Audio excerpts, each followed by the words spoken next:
Hi பா, எல்லாம் எப்படி இருக்கீங்க? இன்றைக்கி நம்ம செரின் வீட்டு சாப்பாடில் ஒரு லஞ்ச் ரெசிபி தான் பண்ண போகிறோம். அதுவும் வெரைட்டி ரைஸ், கருவேப்பிள்ளை சாதமும் சேனக்கிழங்கு வறுவலும் பண்ண போகிறோம். அதுக்கு நான் சேனக்கிழங்கு எடுத்து வச்சுருக்கேன். இது 300 கிராம் சேனக்கிழங்கு. இது ஒரு ஊரில் பார்த்திங்கன்னா சேனக்கிழங்குன்னு சொல்லுவாங்க, கருணக்கிழங்குன்னு கூட சொல்லுவாங்க. இது கொஞ்சம் இந்த மஞ்சள் கலர் கலந்துருக்கு பார்த்திங்களா, அதை நம்ம கோயம்புத்தூர் சைடு, தேனி சைடெல்லாம் இது சேனக்கிழங்குன்னு சொல்லுவாங்க. மற்ற ஊர்லெலாம் ஒவ்வொரு சில ஊர்லேயும் கருணக்கிழங்கு அப்படின்னு சொல்லுவாங்க. முதல்ல நம்ம ரைஸ் வேக வச்சு எடுத்துக்கலாம். நான் அரிசியை அப்போவே ஊற வச்சு எடுத்துட்டேன். இந்த டம்ளரில் தான் அரிசி போட்டேன், ஒரு டம்ளர். எப்பயுமே நம்ம பார்த்திங்கன்னா வெரைட்டி ரைஸ்க்கெலாம் உதிரி உதிரியாக சாதம் பண்ணால் தான் நல்லாயிருக்கும். தேவையான உப்பு சேர்த்துடலாம். உதிரி உதிரியாக சாப்பாடு செஞ்சால் தான் நம்ம ரைஸ் கிளறப்போ உதிரி உதிரியாக இருக்கும். நம்ம குலைவா சாதம் பண்ணிட்டோம்னா நம்ம வெரைட்டி ரைஸ்லாம் பண்ணி நம்ம லாஸ்ட்டில் மிக்ஸ் பண்ணுறப்போ என்னாங்கன்னா கொலன்னு ஆயிரும். அந்த டேஸ்ட்டே நல்லா இருக்காது. அதனால எப்போ வெரைட்டி ரைஸ் பண்ணாலுமே நீங்கள் சாதம் உதிரி உதிரியாக வடித்து எடுத்தாலும் சரி, இல்லை குக்கரில் வேக வச்சு எடுத்தாலும் சரி. சாதம் வச்சிடலாம். சாதம் ரெடி ஆகிட்டு இருக்கட்டும். 3 விசில் விட்டு ஆஃப் பண்ணிக்கலாம். நம்ம காயெல்லாம் க்ளீன் பண்ணி எடுத்துடலாம். சேனக்கிழங்குக்கு தோல் சீவி எடுத்துடலாம்.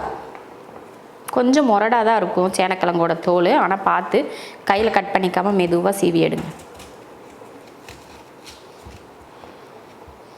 இந்த மாதிரி தோலை உரித்து எடுத்துருங்க. கொஞ்சம் அடிப்பட்ட மாதிரி தெரியும் இந்த மேலே இருக்கலாம். ஆனால் உள்ளே இருக்க கிழங்கெல்லாம் பார்த்திங்கன்னா நல்லா தான் இருக்கும். சாப்பாடு வச்சு 3 விசில் வந்துடுச்சு. ஆஃப் பண்ணிக்கலாம். ஆஃப் பண்ணிவிட்டு இப்போ பார்த்திங்கன்னா நம்ம சேனக்கிழங்குல தோலெல்லாம் சீவி எடுத்துகிட்டு இப்போ இதை கட் பண்ணி எடுத்துக்கலாம். கொஞ்சம் நம்ம பெரிய பெரிய பீஸாக தான் கட் பண்ணி எடுக்க போகிறோம். இந்த மாதிரி கட் பண்ணிக்கலாம். நம்ம மீன் வறுவல், இல்லை அப்புறம் அந்த உருளைக்கிழங்கு, அப்புறம் வாழைக்காய் வறுவல்லாம் மெலிசாக பண்ணுவோம் பார்த்திங்களா, அந்த மாதிரி நம்ம கட் பண்ணி எடுத்துக்கலாம். இப்படி இருக்கணும். இந்த மாதிரி கட் பண்ணிக்கோங்க. சேனக்கிழங்கை கட் பண்ணியாச்சு. தண்ணியில் போட்டுக்கலாம், இல்லைன்னா அது கருத்து போயிடும். அதனால் தண்ணிக்குள்ளே போட்டு வச்சிடலாம். நம்ம கை உள்ளங்கையில் பட்டுச்சுன்னா அரிப்பு எடுக்காது. இந்த மாதிரி மேலே இருக்க தோல்லாம் அந்த கிழங்கோட இது பட்டுச்சுன்னா ஒரு மாதிரி அரிக்கிற மாதிரி இருக்கும். அதனால ரொம்ப கவனமாக கட் பண்ணுங்கள். இருக்கட்டும். பார்த்திங்கன்னா ரைஸ் ரெடி ஆயிடுச்சு. பார்த்திங்கன்னா இதை மாற்றி வச்சுட்டு இப்போ நம்ம அந்த கிழங்கை வேக வச்சு எடுத்துக்கலாம். வேக வச்சு எடுத்துகிட்டு நம்ம வறுவல் பண்ணிக்கலாம். ஏன்னா அந்த கிழங்கு இப்போ சாப்பிட்றப்போ கொஞ்சம் அரிக்கிற மாதிரி இருக்கும். நாக்கெல்லாம் ஒரு மாதிரி நமன்னு இருக்கும். அதனால நம்ம கொஞ்சமாக வேக வச்சு எடுத்துகிட்டு அதுக்கப்புறமா வறுவல் பண்ணோம்னா அந்த நமைச்சல் இருக்காது நாக்கில். அதனால் இப்போ வேக வச்சு எடுத்துடலாம். ஒரு பாத்திரம் வச்சு ஸ்டவ் ஆன் பண்ணிக்கலாம். கொஞ்சம் தண்ணி ஊற்றிடலாம். ஸ்டவ் ஆன் பண்ணி தண்ணி ஊற்றிட்டேன். இப்போ இந்த தண்ணி கொதிச்சதுக்கப்புறமா நம்ம கிழங்கு எடுத்து வேக வச்சுக்கலாம். தண்ணி கொதிக்க ஆரம்பிச்சிருச்சு. அதில் உப்பு சேர்த்துக்கலாம். மஞ்சத்தூள் கொஞ்சம். இதில் கிழங்கு சேர்த்துடலாம்.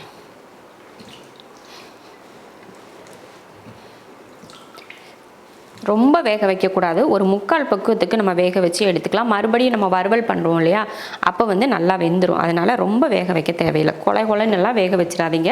ஒரு 2 நிமிஷம் 3 நிமிஷத்துக்கு நீங்கள் இதை வேக வச்சுக்கிட்டிங்கன்னா போதும். வேகட்டும். 3 நிமிஷம் வேக வச்சதுக்கே பாருங்கள், இது லைட்டாக தான் பிரிஞ்சு வர மாதிரி குழஞ்ச மாதிரி ஆயிடுச்சு. அதனால் ஒரு 2 நிமிஷம் கிட்ட நீங்கள் வேக வச்சுக்கிட்டிங்கன்னா போதும். இப்போ ஸ்டவ் ஆஃப் பண்ணிவிட்டு தண்ணியை வடித்து ஆற வச்சிடலாம். பாருங்கள், சேனக்கிழங்கு வேக வச்சு எடுத்தாச்சு. இது ஆறட்டும். அதுங்களையும் நம்ம ரைஸுக்கு கருவேப்பிலை பவுட்ரு ரெடி பண்ணிடலாம். அடுத்து சாதத்துக்கு நம்ம பவுட்ரு ரெடி பண்ணிடலாம். நான் நம்ம கையில் பார்த்திங்கன்னா இந்த மாதிரி நம்ம கையில் இப்படி பிடிச்சா ஒரு கையளவுக்கு கருவேப்பிலை கொத்து எடுத்திருக்கேன். 2லேருந்து 3 பேர் சாப்பிடக்கூடிய அளவுக்கு எடுத்திருக்கேன். இப்போ நம்ம பண்ண போகிற கருவேப்பிலை பவுட்ரு சாதத்துக்கு மட்டும் இல்லை, நம்ம இட்லி பொடி மாதிரியெல்லாம் யூஸ் பண்ணிக்கலாம். நல்லெண்ணெய் விட்டு இட்லியோ தோசையோ தொட்டு சாப்பிட்றதுக்கும் யூஸ் பண்ணிக்கலாம். அதுவும் நல்லாயிருக்கும். நீங்கள் இதே போல் செஞ்சு டப்பாவில் போட்டு எடுத்து வச்சிட்டிங்கன்னா இட்லி தோசை கூட நீங்கள் சாப்பிட்டுக்கலாம். ஸ்டவ் ஆன் பண்ணியாச்சு. ஆன் பண்ணிவிட்டு நம்ம 3 பேர் சாப்பிடக்கூடிய அளவில் தான் பண்ண போகிறோம். இந்த ஸ்பூனில் ஒரு 1/2 ஸ்பூன் அளவுக்கு வெள்ளை உளுந்து சேர்த்துக்கிறேன். அதே போல் 1/2 ஸ்பூன் அளவுக்கு கடலைப்பருப்பு சேர்த்துக்கோங்க. மிளகு 1/2 ஸ்பூன், ஜீரகம் 1/4 ஸ்பூன். இப்போ இதை வறுத்து எடுத்துடலாம். கடலைப்பருப்பும் உளுந்தம்பருப்பும் நல்லா பொன்னிறமாக வறுக்கணும். அந்த மாதிரி வறுத்துக்கலாம். இப்போ எடுத்துடலாம். நல்லா பாருங்கள், கலர் மாறிடுச்சு. எடுத்துடலாம். இப்போ இதில் கொஞ்சமாக எண்ணெய் விட்டுக்கலாம். நல்லெண்ணெய் விட்டுருக்கேன். ஒரு 4 வரமிளகாய் போட்டு வறுத்துக்கலாம். இந்த மாதிரி ஒரு சின்ன சைஸில் புளி, ஒரு குட்டி நெல்லிக்காய் அளவுக்கு புளி எடுத்துக்கோங்க. அதையும் எண்ணெயில் போட்டு வதக்கிடுங்க. வதக்கிட்டு இதை எடுத்துடலாம். அடுத்து அதே எண்ணெயில் கருவேப்பிலை சேர்த்துக்கலாம்.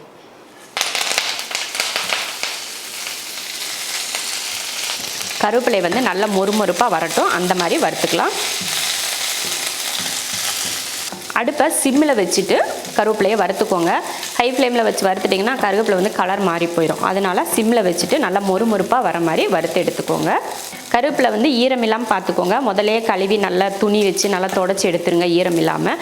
இல்லைன்னா நீங்கள் கருவேப்பிலை நல்லா காஞ்சி கருவேப்பிலை இருக்குது பார்த்தீங்களா, அதே கூட நீங்கள் யூஸ் பண்ணிக்கலாம். அது வந்து ஈஸியாக உங்களுக்கு வேலை முடிஞ்சு. வீட்டில் கருவேப்பிலை நிறைய இருந்து காஞ்சு போச்சு அப்படின்னு யோசிப்பீங்க பார்த்தீங்களா, அதை கூட எடுத்து இந்த மாதிரி நீங்கள் வறுத்து பவுட்ரு பண்ணிக்கலாம். நல்லாயிருக்கும். கருவேப்பிலையோட மனம் வந்து காஞ்சு போனாலும் அந்த மனம் அப்படியே தான் இருக்கும். அதனால் காஞ்சு போனால் கூட யூஸ் பண்ணலாம். பாருங்கள் எவ்வளோ சூப்பராக மொறுமொறுப்பாக வறுத்துருச்சு பார்த்தீங்களா, அந்த சவுண்டுலேயே தெரியும் எந்த அளவுக்கு கருவேப்பிலை வந்து மொறுமொறுன்னு இருக்குன்ட்டு. இப்போ இதை மாற்றி வச்சிடலாம். பாருங்கள் இந்த அளவுக்கு மொறுமொறுப்பாக வறுத்தாச்சு. இப்போ இதை தனியாக வச்சிடலாம், ஆறட்டும். சேனக்கிழங்குக்கு மசாலா தடவி வச்சுருவோம். அதுங்களும் இதுவும் ஆறிடும். பவுட்ரு பண்ணிவிட்டு நம்ம சாதமெல்லாம் தாளித்து வரக்குள்ளே இதை நம்ம வறுக்கிறதுக்கு கரெக்டாக இருக்கும் டைம். அதனால் இப்போ வந்து நம்ம மசாலா தடவிடலாம். நல்லா ஆறிடுச்சு பாருங்கள். இப்போ மசாலா தடவிக்கலாம்.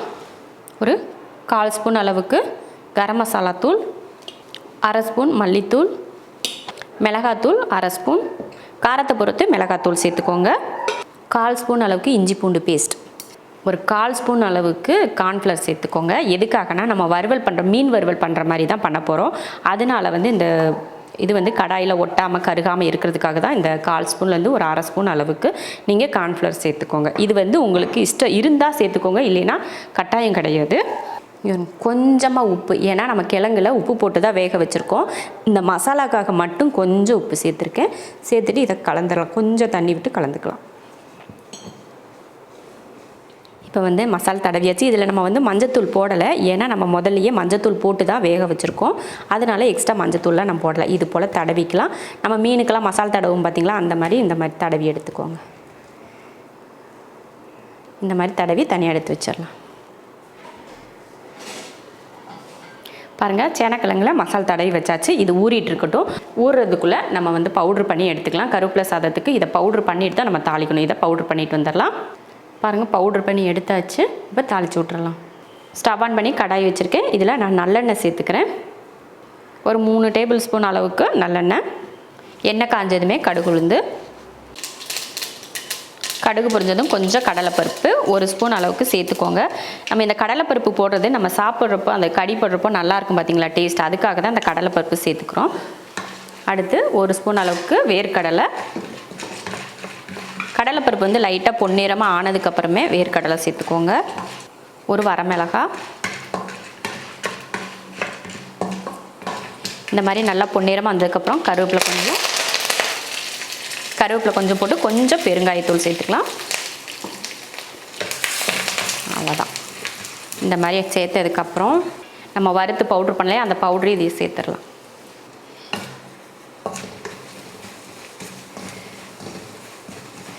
இந்த மாதிரி கலந்ததுக்கு அப்புறமா நம்ம வேக வச்சு எடுத்துருக்கோம் இல்லையா ரைஸ், அதையே இதில் சேர்த்துடலாம். சாதத்தில் நம்ம உப்பு போட்டிருக்கோம். லாஸ்ட்டாக பத்தலைனா மட்டும் கொஞ்சம் உப்பு சேர்த்துக்கோங்க. நல்லா ஆற வச்சு தான் எடுத்திருக்கேன் சாப்பாடு.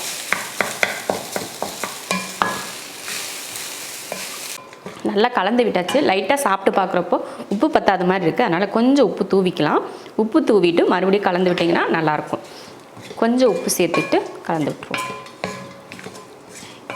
நல்ல மணமாக இருக்குது. அந்த கருவேப்பிலை மணம் வந்து அவ்வளோ சூப்பராக இருக்குது இந்த மாதிரி கலக்கிறப்போ. அவ்வளோதான், கலந்தாச்சு கருவேப்பிலை சாதம். ஆனால் ஒன்று, அடுப்பை சிம்மில் வச்சுட்டு நீங்கள் தாளிக்கிறப்பவே அடுப்பை சிம்மில் வச்சுட்டு தாளிச்சுட்டு பொறுமையாக அந்த கடலைப்பருப்பு அந்த வேர்க்கடலையெல்லாம் பொறுமையாக வறுத்திங்கன்னா தான் ரொம்ப கருகி போகாமல் இருக்கும். சாதம் போட்டு கிளறப்போ பார்த்தீங்கன்னா கூட அடுப்பை சிம்மில் வச்சே கிளறிக்கோங்க. நம்ம சுடு சாதம் தான் போட்டிருக்கோம் இல்லையா, அதனால் லைட்டாக சூடு இருக்க தான் செஞ்சு. ஆனாலும் நீங்கள் நல்ல ஆறுன சாதம் இருந்துச்சுன்னா அதை கூட இந்த மாதிரி போட்டு கிளறிக்கலாம். இதுக்கு நீங்கள் சாதம் வச்சு தான் கிளறணும் அப்படின்னா அப்படிலாம் இல்லை. நம்ம ஏற்கனவே வீட்டில் சாதம் வச்சு மீதியாக கூட இருக்கும். சாதம் காலையில் வச்சது இல்லைன்னா நைட்டுக்கு வச்ச சாதம் மீதி இருந்துச்சு அப்படின்னா கூட நீங்கள் இந்த மாதிரி கருவேப்பிலை சாதமாக பண்ணிக்கலாம். ரைஸ் வந்து ரெடி ஆயிடுச்சு. எப்படி கலர் வந்து மாறாமல் பச்சையாக அப்படியே இருக்குது பார்த்தீங்களா. நம்ம கருவேப்பிலையை வறுக்கிறப்ப மட்டும் அடுப்பை சிம்மில் வச்சுட்டு பொறுமையாக வறுக்கணும், கருக விடாமல். அப்படி வறுத்தா தான் இது கலர் மாறாமல் இருக்கும். நீங்கள் கருவேப்பிலையை கருக விட்டுட்டிங்கன்னா ரைஸ் வந்து கருத்து போயிடும். எவ்வளோ உதிரியாக இருக்குது பார்த்தீங்களா. இந்த மாதிரி வெரைட்டி ரைஸ்க்கெலாம் உதிரியாக இருந்தால் தான் நல்லாயிருக்கும். அதுக்காக தான் சொல்கிறது, எப்பயுமே நம்ம வெரைட்டி ரைஸ் பண்ணோம்னா சாதத்தை உதிரியாக வடித்து எடுத்துக்கோங்க. இப்போ இதை இறக்கி வச்சுருவோம். பாருங்கள் எவ்வளோ சூப்பராக அப்படியே கலர் ரெட் கலராக இருக்குது பாருங்கள். மசாலும் நல்லா பிடிச்சிருக்கும். இப்போ வறுவல் பண்ணிடலாம். தோசைக்கல் வச்சுருக்கேன். நம்ம தோசைக்கல்லையும் வறுவல் பண்ணலாம், இல்லை பேன் எதில் வேணாலும் நம்ம பண்ணிக்கலாம். நம்ம வந்து மீன் வறுவல் சிக்கன் வறுவல்லாம் பண்ணுறோம் பார்த்திங்களா, அந்த மெத்தடில் தான் வறுவல் பண்ண போகிறோம். இப்போ எண்ணெய் காஞ்சிடுச்சு.